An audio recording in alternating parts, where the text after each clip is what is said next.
Well students, good morning. Online classes में आपका स्वागत है। आज हम फर्स्ट ईयर EHDP के फर्स्ट सेमेस्टर में वेटनरी एनाटॉमी सब्जेक्ट में chapter number 3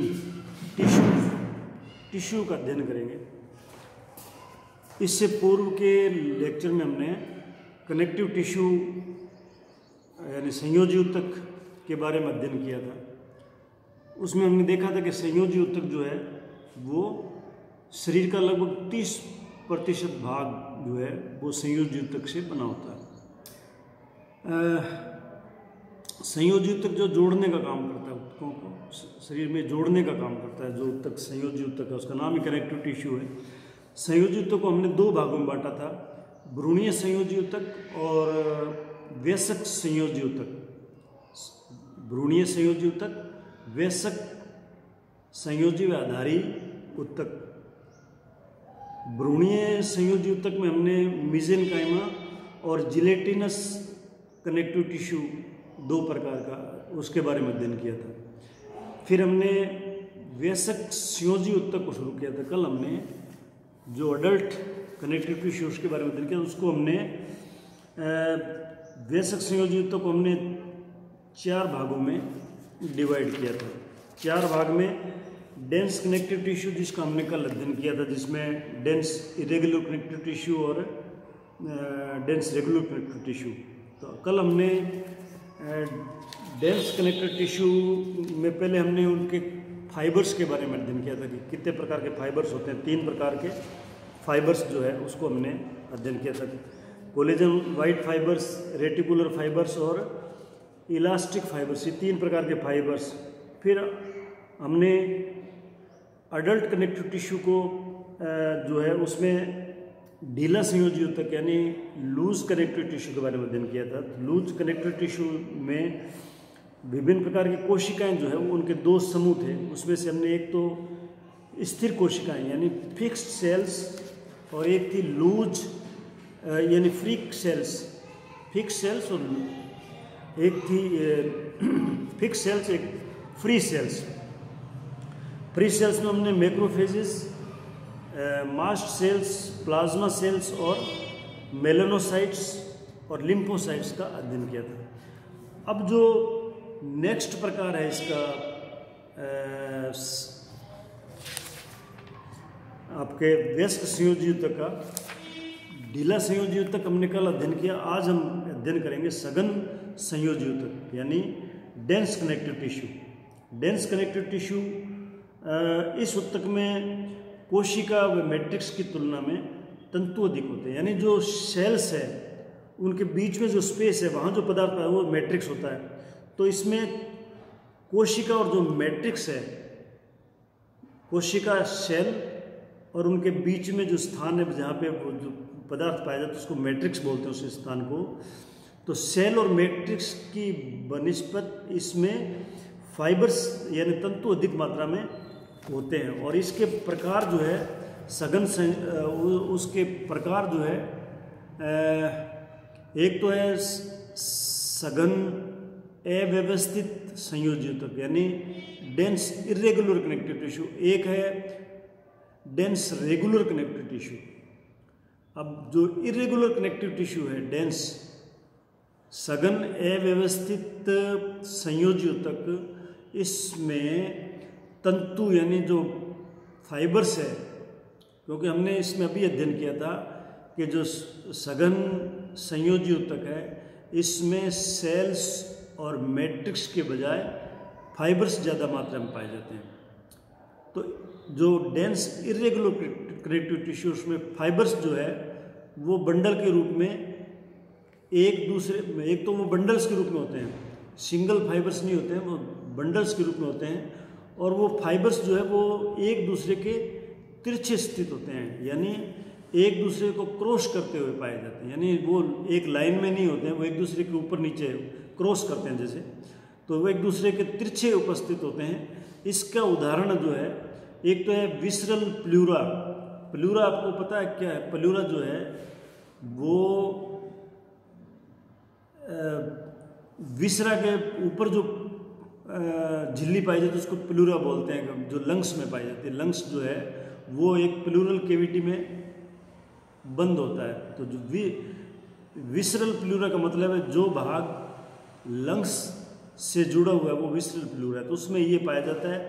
capsules of various organs, कई ऑर्गन्स है उनके कैप्सूल में, जैसे स्प्लीन है, लीवर है, इनका जो कैप्सूल है बॉडी में, लीवर में और स्प्लीन में, उनमें भी ये डेंस इरेगुलर कनेक्टिव टिश्यू पाए जाते हैं। तो ये इनका उदाहरण है। एक होता है सघन व्यवस्थित संयोजी ऊतक, यानी डेंस रेगुलर कनेक्टिव टिश्यू।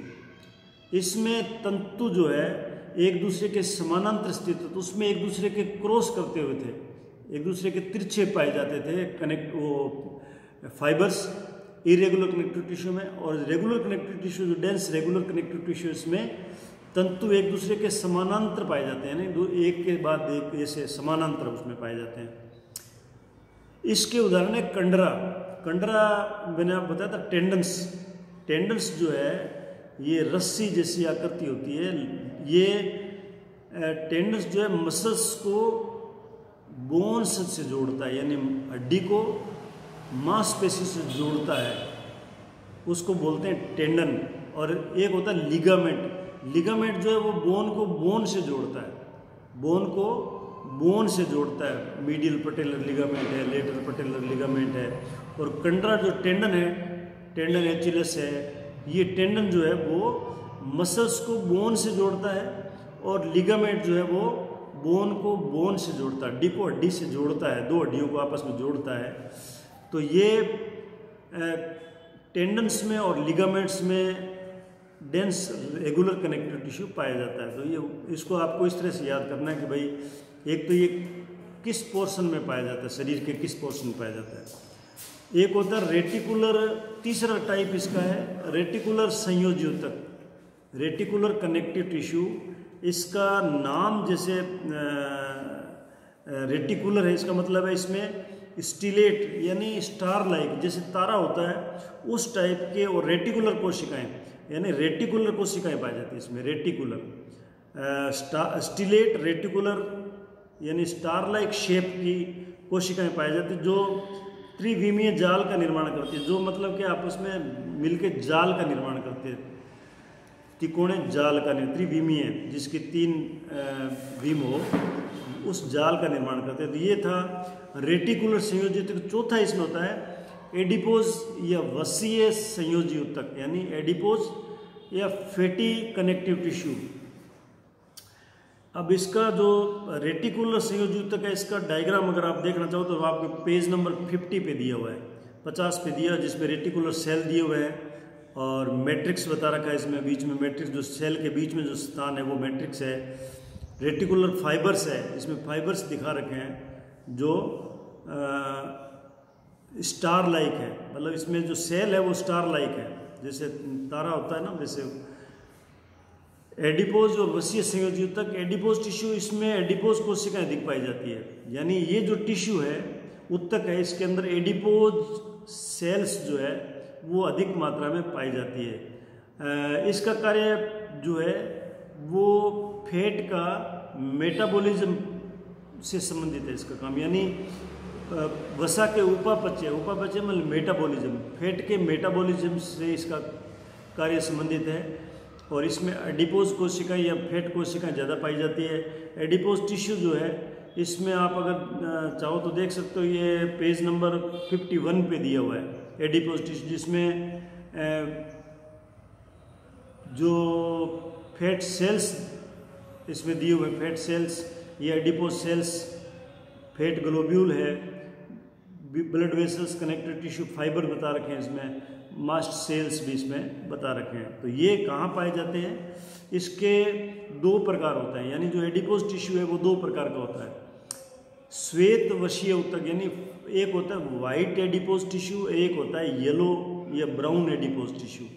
तो जो वाइट एडिपोज टिश्यू है वो कहाँ पाया जाता है? एक तो ऊँट के कुब्बड़ में, यानी ऊँट का जो कुब्बड़ है जिसे हम थुई बोलते हैं हमारी भाषा में, ऊँट की थुई जिसे बोलते हैं, या हमारी भाषा में कुब्बड़ बोलते हैं, हम्प जिसे बोलते हैं, ऊँट का हम्प, उसके की स्किन के नीचे जो फैट जमा होता है उसमें ये वाइट एडिपोज टिश्यू पाया जाता है। दूसरा क्या, मेरिनो भेड़ जो है, मेरिनो जो विदेशी भेड़ है, मेरिनो भेड़ की पूंछ में जो नीचे की स्किन है हाइपोडर्मिस, उसके हाइपोडर्मिस के नीचे जो वसीय स्तर जो है यानी फैटी लेयर जो है उसमें भी वाइट एडिपोज टिश्यू पाया जाता है। अब एक होता है भूरा या पीला वसीय ऊतक यानी ब्राउन और येलो एडिपोज टिश्यू, इसमें माइटोकॉन्ड्रिया जो है वो अधिक मात्रा में पाया जाता है। जो सेल है इसकी, उसके अंदर माइटोकॉन्ड्रिया जो है, पावर हाउस जो है सेल का, वो बहुत ज़्यादा मात्रा में संख्या में पाए जाते हैं।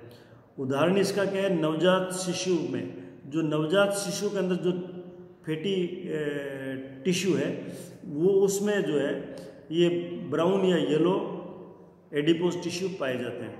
तो ये इसके उदाहरण है दोनों के। अब हमने ये तो था एडिपोज टिश्यू, मतलब जो हमने किया था अध्ययन इसका,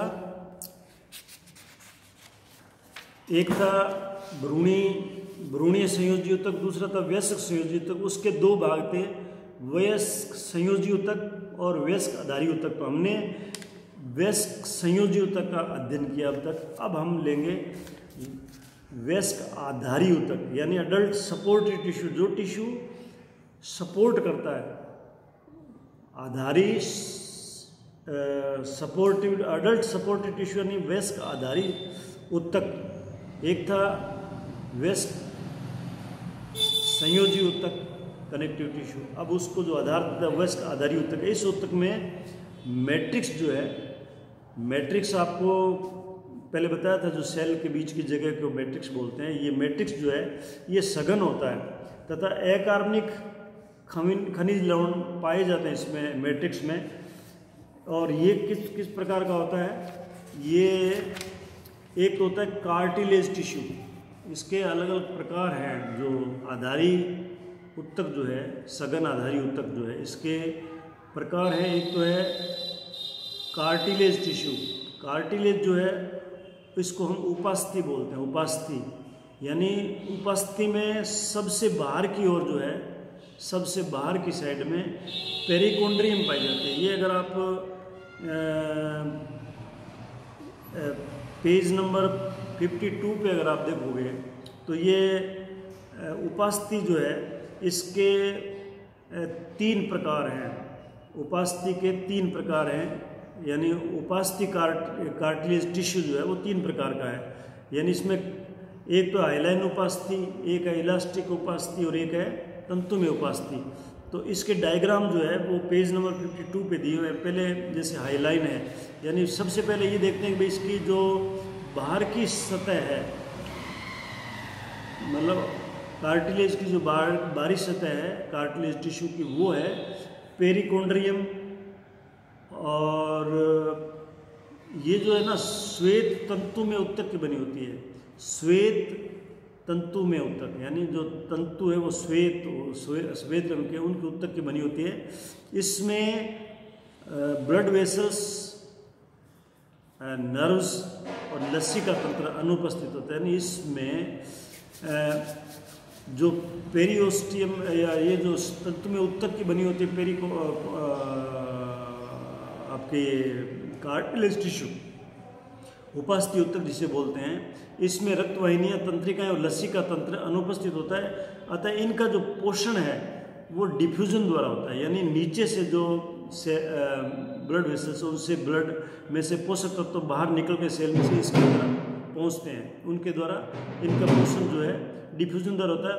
उपास्थि का निर्माण जो करने वाली कोशिका है, उनको जो उपास्थि यानी कार्टिलेज सेल्स को बढ़ाती है, उनको ये जो कार्टिलेज टिश्यू है इसका निर्माण करने वाली कोशिकाओं को कहते हैं कोंड्रोब्लास्ट। ये एग्जाम में पूछा जाता है कि भाई उपास्थि का निर्माण करने वाली कोशिकाओं को क्या कहते हैं, तो उनको कहते हैं कोंड्रोब्लास्ट। और जो विभाजन के द्वारा